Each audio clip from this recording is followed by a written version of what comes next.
بسم اللہ الرحمن الرحیم، السلام علیکم۔ باخبر سویرا میں خوش آمدید۔ Good morning to you all. I hope کہ آپ سب ٹھیک ٹھاک خیریت سے ہوں گے۔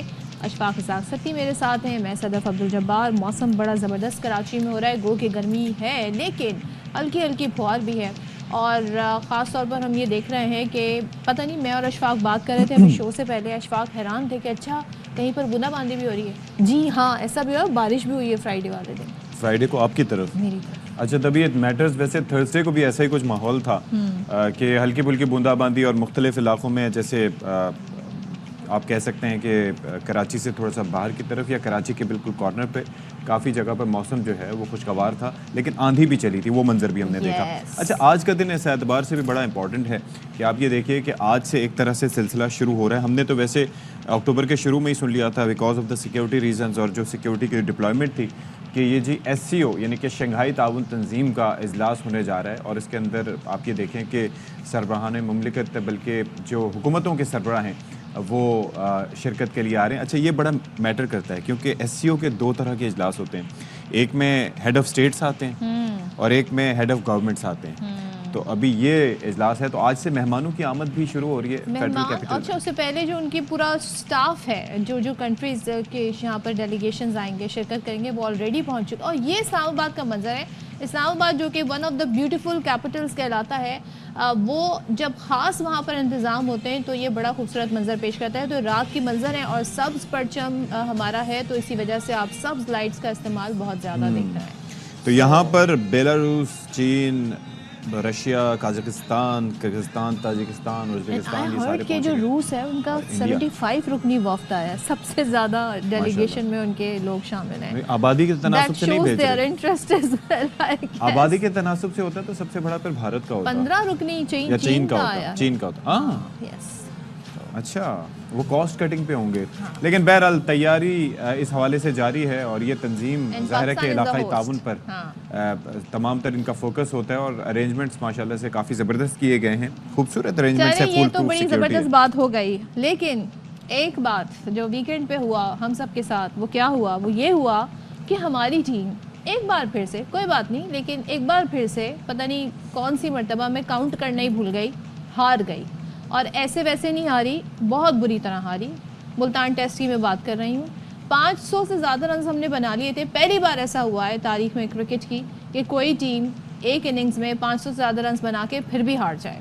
اور اس کے اندر آپ یہ دیکھیے کہ ایک اننگز سے ہارے، یعنی کہ 800 آڈ رنز انہوں نے سکور کیے انگلش ٹیم نے، اور اس کے اندر ایک ہیری بروک کی ٹرپل سینچری، جو روٹ کی ڈبل سینچری شامل تھی، اور اوور آل ان کی ٹیم کی جانب سے سوائے اولی پوپ کے ہر کسی نے پرفارم کیا۔ اولی پوپ کیپٹن تھے، اور بین ڈکٹ کی ظاہر ہے کہ انجری کی وجہ سے انہوں نے سوچا کہ میں اوپنر چلا جاتا ہوں، لیکن اس کے بعد جو ہوا سب کے سامنے، دوسری اننگز میں بھی ہمیں ایسا لگا کہ اچانک وہ جو وکٹ ہے وہ انگلینڈ یا پھر نیوزی لینڈ کی وکٹ میں تبدیل ہو گئی، اور ہمارے بلے باز 80 رن پہ 6 وکٹیں گوا بیٹھے۔ اس کے بعد کچھ ریزسٹنس ہم نے عامر جمال کی طرف سے دیکھی، سلمان علی آغا ہی seemed in a good touch, لیکن پھر بھی دیٹ وازنٹ انف، اور اینڈ میں ہماری ٹیم جو ہے وہ ڈھیر ہو گئی، اور ہم یوں ایک اننگز سے بھی شکست کھا گئے، اور وہ بھی ایسی وکٹ پر کہ جہاں پر آپ نے 500 سے جس طرح سے صدف عبدالجبار نے فرمایا کہ رنز اسکور کیے ہوں۔ اچھا، اس کے بعد ہمارے جو کیپٹن ہیں شان مسعود، ان کا بیان، اچھا وہ ہمیشہ سے نا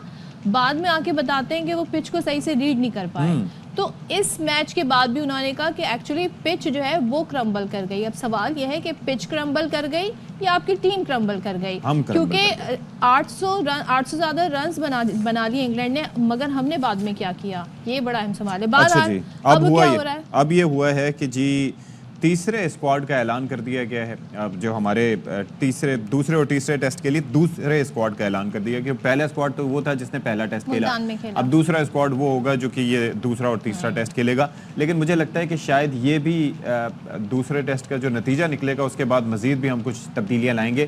اچھا، یہ جو سلیکشن کمیٹی ہے وہ بھی آپ کے علم میں ہے کہ نئی بنی ہے، جس میں اظہر علی صاحب ہیں ماشاءاللہ سے، اور اس کے ساتھ عاقب جاوید ہیں، علیم ڈار صاحب جو کہ ماشاءاللہ ICC کے ایلیٹ پینل کے امپائر تھے، ان کو بھی شامل کیا گیا، اور میرے خیال میں there is nothing wrong with that. بڑی خبر یہ ہے کہ جو اب اسکواڈ کا اعلان ہوا ہے اس میں سے بابر اعظم، شاہین آفریدی اور نسیم شاہ، ان تینوں کو ڈراپ کر دیا گیا ہے. تو it's a big news for Pakistan cricket team اور fans of Pakistan cricket team. اب آپ سوچیں کہ اب مجھے یہ بتائیں ویسے نسیم کو کیوں ڈراپ کیا ہے؟ نسیم شاہ کو آئی ونڈر کہ کیوں ڈراپ کیا گیا. مطلب شاہین میرا شاہ یہ آفریدی سوال تو چلیں جسٹیفائڈ تھا, اور اس دن یہاں پر بیٹھے ہوئے نجیب الحسنین بھی کہہ رہے تھے کہ جی بابر کو بھی ریسٹ دینا چاہیے. اچھا میں ویسے اس پر اس حق میں نہیں تھا کہ بابر کو ریسٹ دیا جائے, کیپٹنسی سے ہٹ گئے تھے, پرفارم نہیں کر رہے تھے, لیکن یہ ہے کہ چلیں بابر بھی اچھا آپ حق میں نہیں تھے لیکن بہت سارے لوگ ان پر تنقید کر رہے تھے. سو لیٹس سی کہ اب ان کے ریپلیسمنٹ میں جو آتے ہیں کامران غلام آئے جی. کامران غلام کو کھلانا چاہیے تھا, ہی از اے گڈ نیم. حسیب اللہ ان لیے سرفراز احمد ویسے ہی نہیں کھیل رہے تھے تو وہ آرام ہی کر رہے تھے, ان کو مزید آرام دینے کی ضرورت کیا تھی, لیکن حسیب از اے گڈ پلیئر. نسیم شاہ کو کیوں نکالا؟ اچھا مہران ممتاز ہیں, محمد علی, ساجد خان اسپنر ہیں, زاہد محمود اسپنر ہیں, تو ان کو شامل کیا گیا ہے. تو ہمارے ساتھ موجود ہیں اس وقت شاہد ہاشمی نمائندہ خصوصی برائے کی, اور کامران اکمل صاحب ہمارے سابق ٹیسٹ کرکٹر, بڑے زبردست جی بلے بازی کرتے تھے اور کیا ہی زبردست وکٹ کیپر بیٹسمین ہیں, اور ہمارے ساتھ اس وقت موجود ہیں. تو شاہد ہاشمی صاحب سے شروعات کر لیتے ہیں ذرا. شاہد بھائی پرفارمنس وغیرہ تو چلیں اپنی جگہ, اس کے اوپر اس دن بھی ڈسکشن جب ہم نے کی تھی تو ہمیں لگ یہ رہا تھا کہ انجام کیا ہوگا, تو دیٹ وازنٹ اے سرپرائز, ہم آلریڈی اس پر بات کر چکے تھے. یہ جو اس وقت ڈراپ کیا گیا ہے جن ناموں کو, اچھا میں تو ویسے بابر کے نام پر بھی تھوڑا سا پریشان تھا, اور فخر زمان نے بھی میری ترجمانی کی اس میں کسی حد تک, لیکن یہ نسیم شاہ کے حوالے سے کہا گیا ہے کہ ان کو بھی ہٹا دیا گیا ہے. تو what could be the reason, is he not fit enough, تھوڑا سا کیا چکر ہے؟ دیکھیں ہمارے فاسٹ بالرز کی 5 روزہ کرکٹ کھیلنے کی فٹنس نہیں ہے, اور وہ شاید مینٹلی تیار بھی نہیں ہے. آپ نے مینٹلی انہیں تیار بھی نہیں کیا.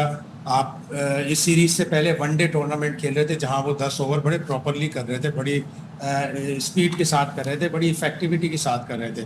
لیکن جب آپ نے ون ڈے کپ کے بعد ٹیسٹ میچ کھلایا اور ایسی پچ دی جس پہ فاسٹ بالرز کے لیے کچھ بھی نہیں تھا, اور اس پہ جب جان مارنے کی کوشش کی گئی تو ان کا بڑا پرابلم رہا. اور آپ کو یاد ہوگا نسیم شاہ نے بنگلہ دیش کے پہلے ٹیسٹ کے بعد بھی پچ کے اوپر کہا تھا کہ اگر اس طرح پچیں بنیں گی تو ہم اپنا ہوم ایڈوانٹیج بھی کھو دیں گے اور ہمیں وکٹیں بھی نہیں ملیں گی, جس کے بعد انہیں پھر ڈراپ کر دیا گیا تھا دوسرے ٹیسٹ سے.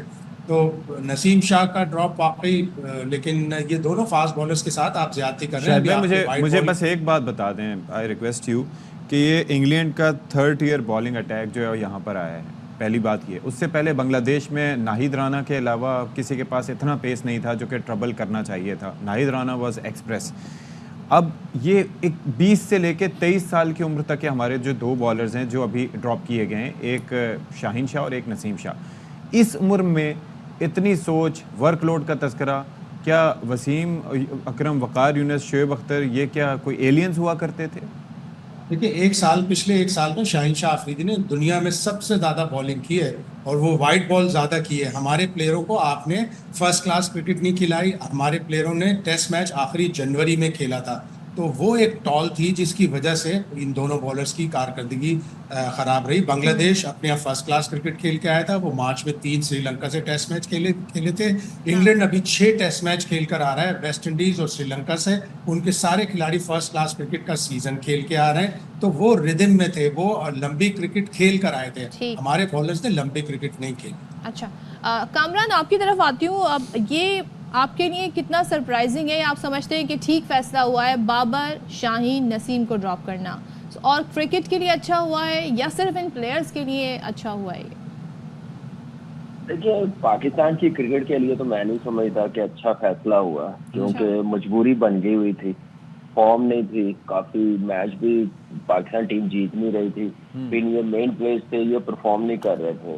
تو نئی سلیکشن کمیٹی آئی, انہوں نے اپنا آپ تو پھر آپ کو پتا کہ پرفارمنس بیسڈ ٹیم بنانی تھی. نئے پلیئروں کو موقع ملا ہے جو ڈومیسٹک میں پرفارم کرتے ہوئے آ رہے ہیں.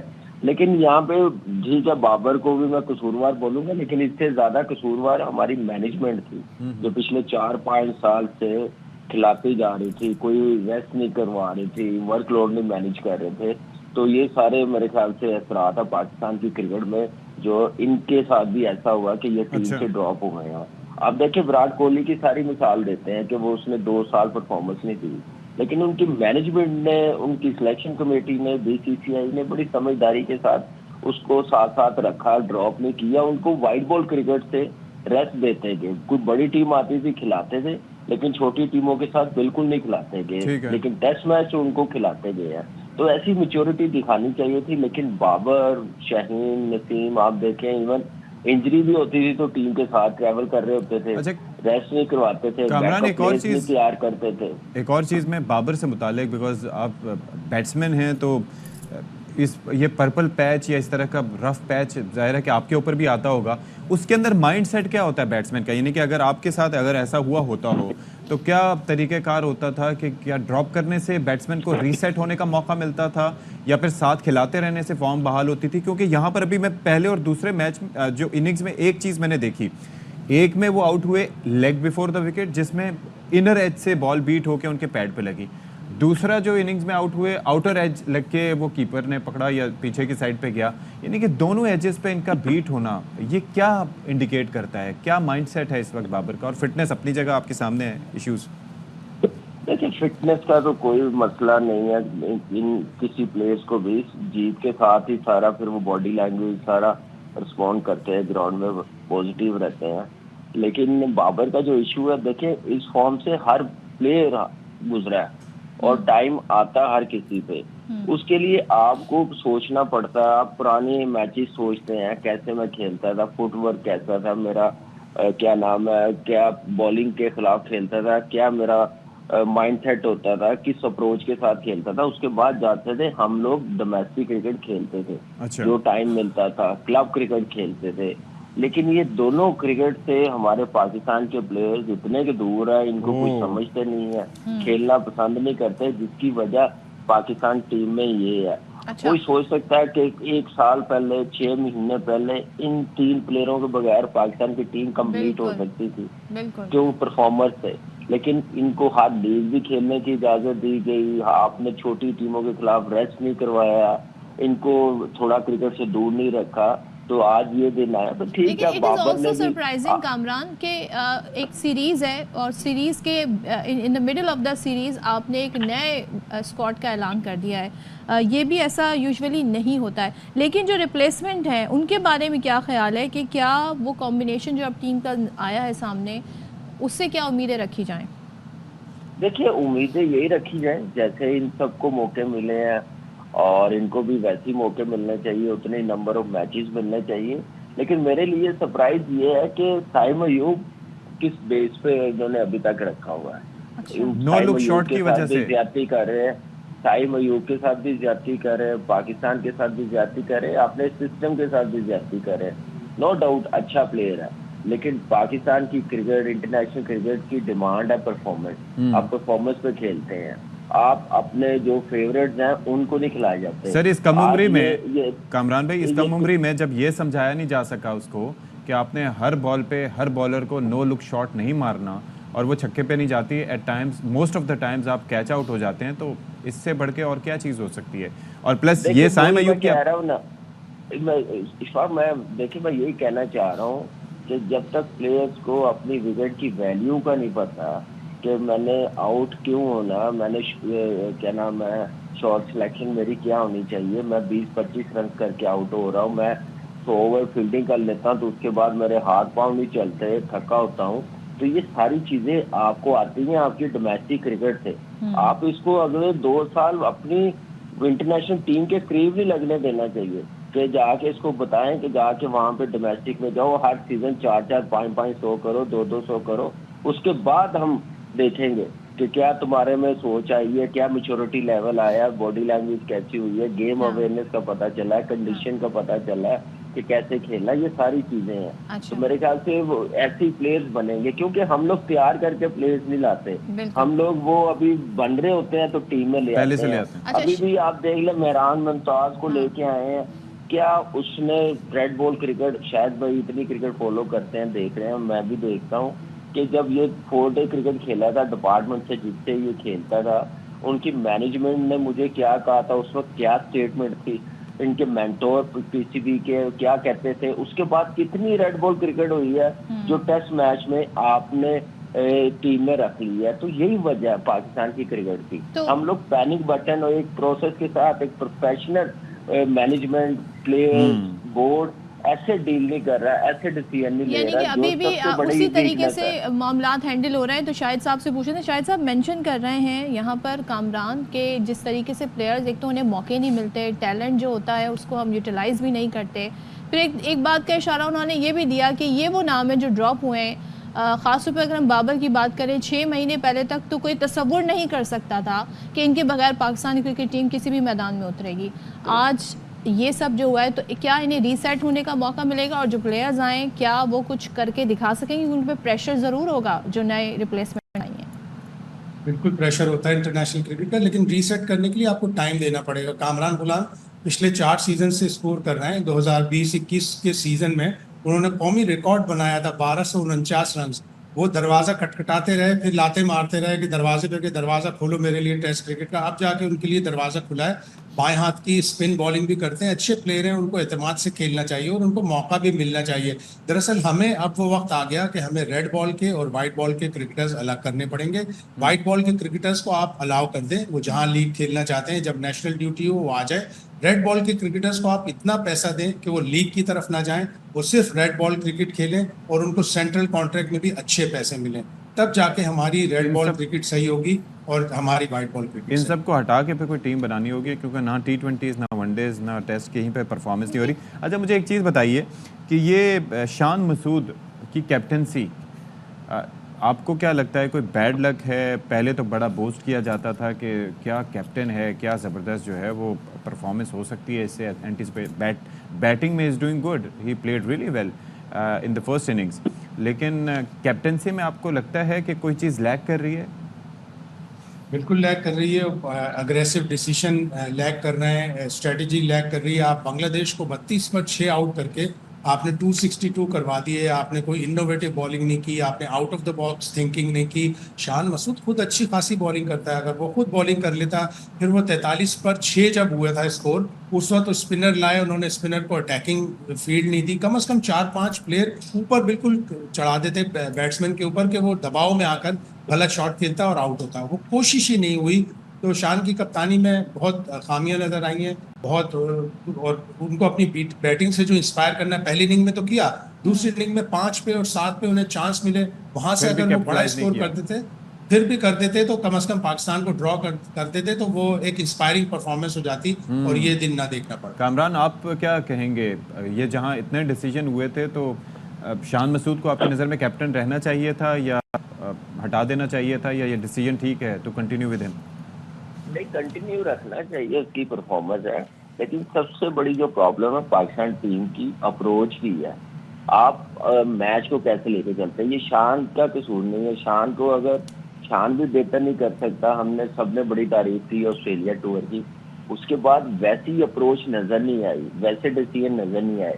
لیکن یہاں پہ تھوڑی سی بات میں یہ کہنا چاہوں گا, اس بات جو اس وقت ٹیم اناؤنس کی ہے, شاید بھائی ایگری کریں گے, آپ بھی میرے خیال سے ایگری کریں گے کہ یہ ہم لوگوں کو ایسی بولنگ لائن اپ آج سے 3 سال پہلے اناؤنس کرنی چاہیے تھی. نون سیریز میں جب یہ دوسری 22 سے ٹیمیں آتی تھی, ہم اپنے اسپنر سے ڈومینیٹ کر سکتے تھے.